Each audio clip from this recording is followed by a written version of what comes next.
上集我们讲了特斯拉如何模拟人类的视觉和大脑处理信息的方法，如何机器学习，如何准确识别物体，如何实时创建像素级准确的向量空间，甚至如何理解这个世界。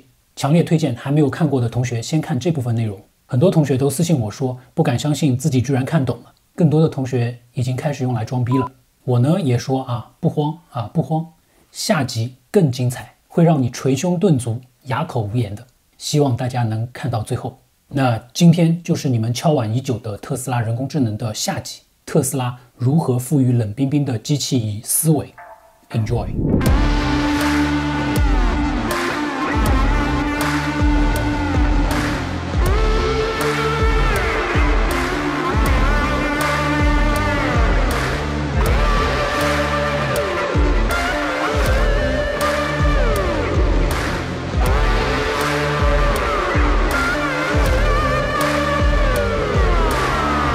问大家一个问题老司机跟菜鸟司机的区别在哪里？那肯定有人举手抢答，只差别人不被别人查。片面了，片面了。老司机相对于新手来说，经验丰富，体现在行车策略的选择上，也就是预判的能力。他们更擅长从路面的海量细微的表象中提炼出对行车安全有用的信息。很多的危险情况，新手是没有概念的，也觉察不到。但老司机能够提前知道怎样的操作会造成怎样的后果，或者说能够更早的预测，从而避免危险的发生。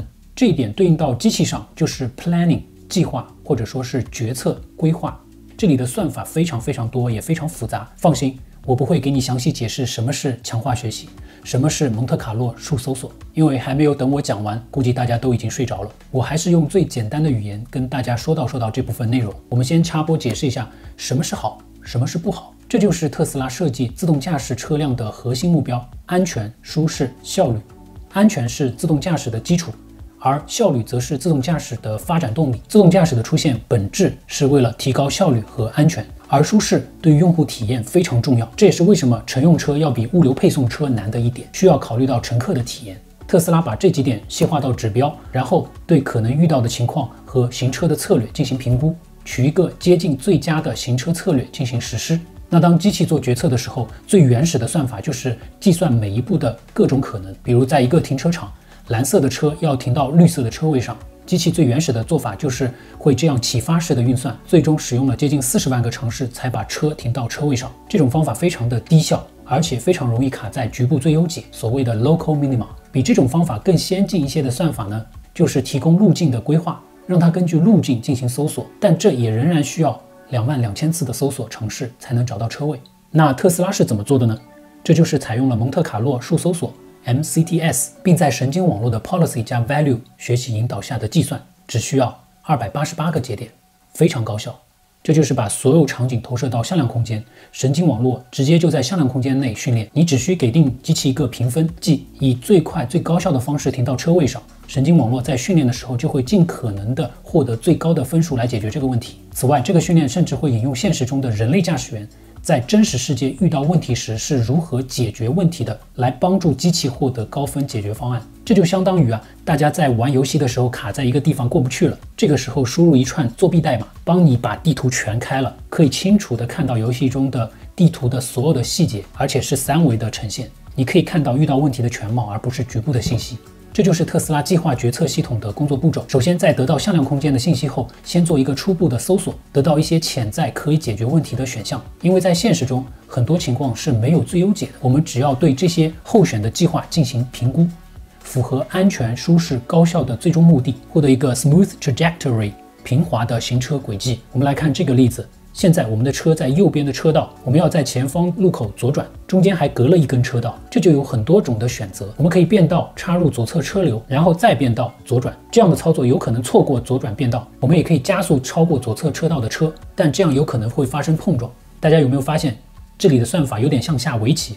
如果遇到什么情况，就会有怎样的应对，系统会做很多的计划方案。对了， AlphaGo 当年就是用蒙特卡洛数搜索的算法击败了人类。那在这里，系统就会进行大量的运算，从众多备选方案中找到一个兼顾安全、舒适、高效的计划。这里左边的3个图表显示的是行车的各项成本，时间成本、总的成本、碰撞的风险等。图中的曲线都降到最低，意味着系统计算挑出的方案将风险降到最低，又能迅速的通过，还兼顾了舒适性。左侧的图表显示，系统降低了横向或者侧向的加速或急刹，意味着行驶更平稳，这样系统就学会了开车。那如何才能让特斯拉成为一个老司机呢？特斯拉的做法是为道路上的所有参与者都制定计划，不仅是为自己制定计划，还要为所有移动的目标都做计划。我们再来看这个例子，在一条狭窄的道路会车 ，AP 看到有车过来就放慢了速度，我们对面的车靠边给出了路权，那 AP 决定果断通过。这个时候，另一辆车出现了，而且速度很快。系统不但做了自己的行车计划，还迅速为来车做出计划。绿色和红色对应的是不同的两个计划。因为对面的车速比较快，AP 猜测它会绕过前车直接通过，不会让我们，也就是执行红色的计划。所以我们的车就决定执行绿色计划，靠边让对面的车通过。这个时候对面的车却意外的急刹让我们了，那 AP 立即改变计划，果断通过。大家看到没有？特斯拉做到了站在别人的立场上考虑问题，猜测别人的想法，看别人的反应，做出自己的应对。这难道不是思维的最初形态吗？这里需要强调的一点是，这些都是在几毫秒的时间内完成的。考虑到交通环境的复杂性以及所有相关对象在不断的变化，这是非常困难的。想象一下，系统要识别物体、测算速度、预测速度、建立向量空间，还要为所有的交通参与者制定计划，并且根据实际发展修订并选择最佳的计划。这些事情都需要在一瞬间完成，做到几乎没有延迟。这里边有多复杂，它的运算量有多大，是难以想象的。这个案例也从侧面说明了采用更为先进的算法，通过神经网络学习来最大限度的简化运算量是多么的重要。那 Ashok 也就是操一口咖喱英语的印度小哥说呢，有了这样的解题思路，未来就可以应对他印度老家这样复杂的交通场景。那我的频道每次更新自动驾驶的最新情况的时候，下面留言最多的一句话就是牛逼，你让他来中国的哪个城市试试看呀。那相信在不远的将来，地球上的任何道路都能实现自动驾驶。怎么样，是不是颠覆了你的想象呢？那你以为这样就完事了？还远远没有。下面就进入到了这次 AI 日特别重要的一个部分，我还没有看到有人深入的分析，甚至准确的报道都没有。如果真正理解了这部分的内容，你会跟我一样的兴奋，这才是王炸。那上集我说特斯拉可以生成实时的高精度地图，但他们不会长久的保留，他们也不是依靠这套地图进行自动驾驶，那他们用它来做什么呢？我们先来看这一段影片。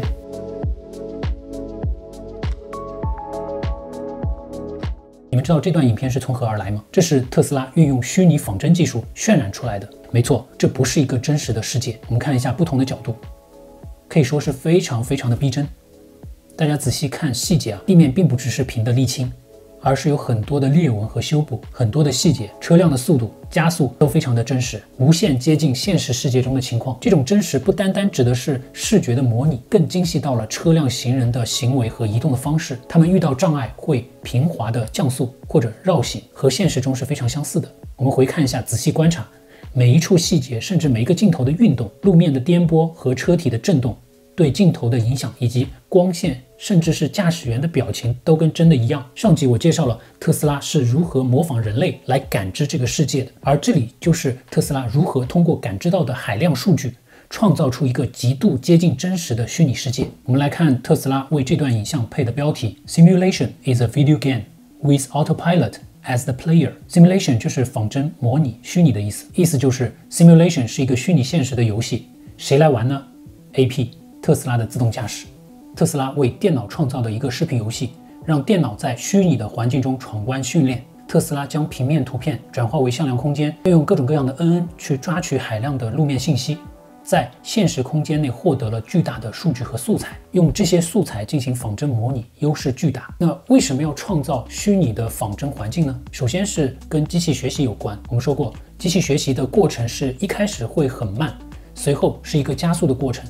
但经过大量的学习以后呢，训练到一定的程度，大部分的现实中的情况场景对他来说都能应付以后，就需要一些更极端少见的例子来训练。打个比方，就是小学生才需要做小学生的题目，年级越低，需要学习的东西就越多，需要做的题目也越多。但如果让一个大学生去做小学生的题目，那就完全没有必要了。他会觉得相当的无聊。那当神经网络学习把所有已知的题目都做完了，可以 cover 现实世界99%的场景的时候，学习效率就会变得非常的低，那就会相当的无聊。还有重要的一点是，老马在问答环节说的 I mean, the simulator is very helpful when there's like these rare cases like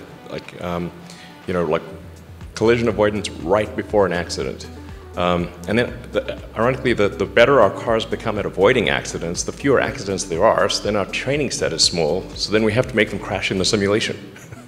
So we can run that in sim.We can run that in sim。老马说呢，当特斯拉 AI 越来越优秀，它会避免很多的碰撞发生。那汽车在避免事故方面做得越好呢，遇到碰撞的机会就越少。那机器的训练素材的量就会越少，他们就必须在仿真的模拟环境中制造碰撞来让机器学习。这就是 simulate crashes in simulations。运用这个技术可以虚拟很多的 corner cases， 比如让各种动物跑到马路上。比如让人和狗在高速上奔跑，周围都是高速行驶的汽车，这是在现实中很难预见的场景，但并不是不可能发生。不要小看这些 corner cases， 真的发生可能就会很危险。一旦发生 ，Autopilot 仍然需要能够应付，但你也不可能真把人放到高速上让特斯拉的 AI 进行学习吧。所以仿真模拟就发挥了很好的作用。那虚拟仿真的第二个作用是，有些场景很难被标注啊，比如这种几百个人围绕在周围的场景，如果靠人标记的话，会非常耗费时间啊。就算是自动标记，也是很难准确的识别的，也很难进行预测行动的轨迹。那第三个作用就是类似上面讲的虚拟一个环境，比如停车场，让神经网络在这里边对算法进行优化，减少运算量，提高效率。那既然虚拟仿真最重要的是真实，能重现真实相机看到的内容，因此你必须在软件中拥有一个非常好的物理相机模型。这项仿真技术并不是要制造漂亮的图像，而是要制造车辆相机真实看到的画面。这个左侧是真实的相机拍摄到的画面，右侧是虚拟不同的曝光值的画面，它们几乎可以完全匹配真实相机拍摄到的图像。要做到这一点，就必须在传感器模拟中对相机的许多属性进行建模，从传感器的噪声、运动模糊、光学失真，甚至是大灯照射在挡风玻璃的衍射图像等等。A-Sharp 还说，为了消除仿真建模时的锯齿，他们甚至创造了特殊的时间抗锯齿和依靠神经网络抗锯齿的技术。特斯拉团队呢，已经在虚拟世界中创造了2000英里的道路，这些都是手动完成的。他们创造了工具，可以让艺术家每天创造出更多的道路和元素。那说到这里，爱玩游戏的同学肯定坐不住了，这个我熟啊，图形绘制、光照渲染、物理系统，这不就是 Epic 之类的游戏引擎吗？那如果你以为就是这样的话，那就片面了。这里就要讲另外一个非常重要的概念，就是神经网络渲染。在讲之前，必须插播一下标注技术的进步啊。上集我们讲了特斯拉拥有一个1000人的标注团队，对现实中的物体进行标注，为机器学习提供了大量的素材。虽然这个队伍很庞大，但还是不能够满足需求，所以特斯拉开发了全新的自动标注工具，使得物体能够在立体的向量空间内被直接标注，这就极大的提高了效率，增加了海量的素材。好，我们回到神经网络渲染，我们来看这些画面，你越仔细看越觉得震撼，无论是场景的多样性，各种道路元素都非常的真实。不告诉你呢，你不会知道这些都是特斯拉渲染的虚拟画面；不告诉你呢，你更不会知道这些都已经不是人类制作的，这些都是神经网络自动创造出来的场景。你们能理解特斯拉的用意吗？这些场景虽然是自动生成的，但并不是完全虚构的，是虚拟的，但不是虚构的。也就是跑在路上的任何一台特斯拉，在使用自动驾驶出现问题的时候，就会把当时的状况记录下来，然后自动创建出仿真的场景，让机器进行训练。不仅如此，特斯拉还会举一反三，创造出更多更有趣的场景，比如改变天气、改变光线、移动个雪糕桶啊，比如增加更为复杂的行人和车辆等等，创造出千变万化、让人匪夷所思的不可能出现的场景，构建出惊人多类似的例子，让机器进行训练。不但订正了错题，还加大了难度，加大了训练的量，确保机器不会再犯同样的错误。这就是特斯拉仿真的过程。左侧是摄像头拍摄的真实画面，特斯拉通过摄像头获取图像，中间部分就是创造向量空间，抓取路面信息，创建高精度地图，然后运用自动标注工具进行标注。那右侧就是自动渲染出来的仿真模拟环境。这就意味着人只需要给机器设立一个标准、一个评价的体系，让它自己给自己打分，让它自己运算、思考、权衡利弊，输出最优解，不断学习、不断迭代，让它自己超越自己，无限进步。这就为冷冰冰的机器注入了灵魂。它能解决的绝对不只是驾驶的问题，慢慢的，它能解决现实世界中的绝大部分问题，这也是特斯拉机器人未来的训练方式。但要注意啊，他们并不是用虚拟技术来验证自动驾驶是否正确，也不是用它来评价自动驾驶。自动驾驶只通过现实世界和现实世界的图像来进行验证，仿真只是用来获得经验。这就相当于大家小时候考试前做的真题模拟啊，什么黄冈密卷之类。但真正的考试是高考，就像武侠小说里边用意念练功一样。这也是为什么老马说特斯拉哪怕是没有接入互联网，哪怕是断网的情况下，也能实现自动驾驶。这里我要插一句啊，印度小哥说啊，这段视频是前一晚上刚刚渲染出来的，还热乎呢。This is the result from last night because it was cool and we wanted to present it.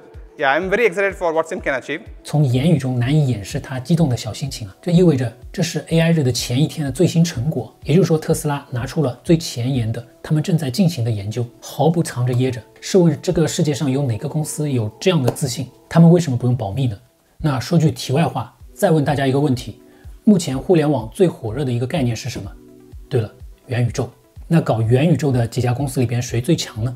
别看小扎张牙舞爪跳得最欢，连公司名字都改成了 Metaverse。一点不夸张的说，如果哪天特斯拉宣布发布新的手机或者搞可穿戴设备，开始搞元宇宙了，也是秒杀一切的存在，因为它有虚拟仿真技术，它有最新的神经网络算法，它有芯片设计的能力，它有 Dojo 超级计算机，元宇宙需要的技术正好它都有，而且是最强。那我们再来看一下特斯拉自动驾驶的整体构架，相信经过我的讲解，现在大家都能轻松看懂了吧？大家有没有发现，这是一套科学的方法？按照特斯拉搭建的技术路线，其实很多之前认为是无解的难题也迎刃而解了。比如很多人说，牛逼你就来中国的道路上开自动驾驶啊，那人家瞄准的是印度马路的状况进行开发的，就算宇宙中心的五道口也不会比这个路难走了吧？比如很多人质疑特斯拉是在美国老家路试的 FSD Beta 是不可能适应中国的道路的，他们并不知道，只要特斯拉开到过的地方，分分钟就能模拟一个一模一样的出来，甚至可以将难度提高100倍来让机器学习。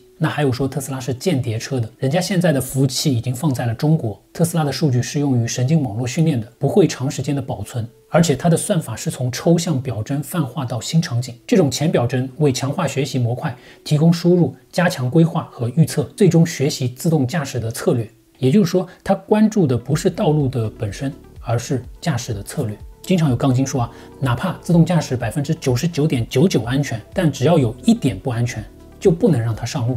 我就想问，这个世界上有完美吗？飞机完美吗？火车完美吗？发射火箭也不可能万无一失啊，那就不要发了。你自己的驾驶技术几斤几两，难道心里没有一点 A 到 C 之间的数吗？马路上有多少人的驾驶技术是完美的？有人敢说自己的技术是完美的吗？甚至啊，我想问，路上有几个人是真正会开车的？大家从驾校毕业，又有几个是真正学会开车的？来，我来统计一下，开车是在驾校里边学会的，扣个1；拿了本自己练，或者是找亲戚朋友陪练成才的，扣个2。事实是，不管你的技术多么稀烂，不每天照样在路上跑吗？老马也说啊，广义的自动驾驶是个难题，因为要解决现实世界的人工智能遇到的大量问题是非常非常困难的，没有什么比真实世界拥有更多的自由度。所以，因为车辆在现实的道路上开，就不可能做到100%的完美，也不需要做到完美。自动驾驶发展到一定阶段，就会比道路上的大部分人类自己开车要安全，而且是安全的多得多得多。而且随着自动驾驶车辆越来越多，交通出行才会越来越安全。在驾驶这件事情上，人类才需要端正态度。人的驾驶水平参差不齐啊，反应还那么慢，你就是那个最不稳定的因素，又如何要求别人完美呢？那对 AI 的了解越多，就会越兴奋，未来所有的车都将是自动驾驶，这是不可阻挡的趋势啊。好了，我们通过2位老马的对话，引出真正的人工智能，通过人类的视觉，告诉大家为什么特斯拉运用的是纯视觉而不是激光雷达。从 AI 日的细节，告诉大家特斯拉如何构建4D 的向量空间，如何在虚拟的环境中不断训练、不断迭代、不断突破自己，如何通过神经网络认知世界，为冷冰冰的机器注入灵魂。我觉得唠到这里，今天就到位了。关于特斯拉 AI 呢，本来想1集节目说清楚，后来太长了，就改成上下2集，现在感觉2集都绷不住了。那下一期准备聊聊特斯拉 FSD 在现实中到底怎么样，有哪些的挑战，还存在什么弱点，大家想看吗？老规矩啊，点赞超过1万就安排。上一期呢，点赞超过1万了，所以热泵已经安排上了，大家记得订阅我的频道，不要错过哦。那很多小伙伴都问，为什么在所谓的传统车评人那里看不到这样的干货呢？怎么说呢？其实就像特斯拉跟传统的化石燃料车做对比一样，外形虽然都是车，但其实根本就不是一个物种。传统的车评人研究的是内燃机、变速箱、涡轮增压发动机、内缸直喷等等等等，而以特斯拉为代表的智能电车的属性，更多的是智能机器人，完全就不在一个频道上。事实上，这是一个全新的领域啊！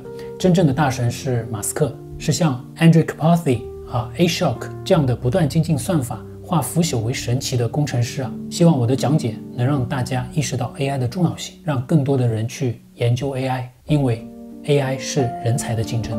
欢迎大家跟随我一起，共同见证智能机械化时代的到来，与频道共同成长，一起进步啊！当然也欢迎各路大佬或者厂商爸爸的赞助啊，因为除了特斯拉，其实我的频道也相当值得投资，对吧？那今天就到这里，我是你们的威恩，这是一个专注于高品质生活的科技类频道，我们下次再见 ，Peace。Tesla is certainly a company that tries very hard to do the right thing in all respects. We try very hard to do the right thing in all respects. We don't always succeed. But if you're looking for a company where you can say, is that company really trying to do the right thing? That is Tesla. Okay, we really try.